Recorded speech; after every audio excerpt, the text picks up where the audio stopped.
Nous avons choisi de nous réunir pour faire cette exposition-là sous le thème du bivouac, mais vraiment pour exploiter le campement en tant qu'état d'esprit. Donc, est-ce que ça nous amène des peurs, des questionnements, des beaux moments, une légende, un mythe, tout ça? Et je voulais aussi explorer tout ce qui était mystérieux, qu'est-ce qu'on se raconte, aussi le campement, d'être nomade puis de se promener d'une place à l'autre aussi. Isabelle, Émilie et moi, on s'est contactés pour se dire, OK, on fait un projet, est-ce que tu vas embarquer? Oui. Le thème, c'était seulement bivouac, c'était seulement sur le campement, puis tout a vraiment grandi à travers ça. On habite aussi 3 villes différentes. Émilie est à Montréal, Isabelle à Québec, moi je suis à Toronto. Ça a été tout qu'à distance aussi. Fait que, tu sais, je pense qu'il y a tout le temps il y avait quelque chose de très énigmatique dans le travail de l'autre. Qu'est-ce qu'on va présenter?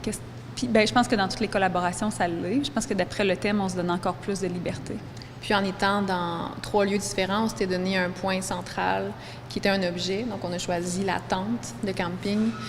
On s'est acheté 3 tentes pareilles et puis on pouvait travailler chacune de notre côté dans nos ateliers sur un même objet. Donc c'est sûr qu'il allait avoir là une cohésion. Puis on a travaillé à partir de ça. Les autres objets se sont greffés à partir de là, de ces 3 tentes-là. Je dis souvent que je fais de la broderie, mais en pensant comme sculpteur. J'aime ça. Ça peut amener différentes dimensions, ou ça peut être aussi très intime, tout dépendant du format. On se rapproche, on s'éloigne, les couleurs, puis plein de contrastes. Moi, je fais de la broderie parce que je l'ai appris à 6 ans avec ma grand-maman. Puis c'est quelque chose, quand c'est apparu évident, comme ça allait devenir mon médium principal. Et puis c'est tout l'aspect du geste qui est important pour moi. Quand je fais un dessin, c'est souvent en plusieurs étapes. Puis le moment où est-ce que je brode, c'est là où est-ce que je m'installe. Je me fais des cafés, des boissons chaudes, un petit verre à côté de moi, puis là, je brode. Puis c'est vraiment, ça fait partie de ma démarche, ce rituel-là aussi autour de la broderie. C'est vraiment important pour moi.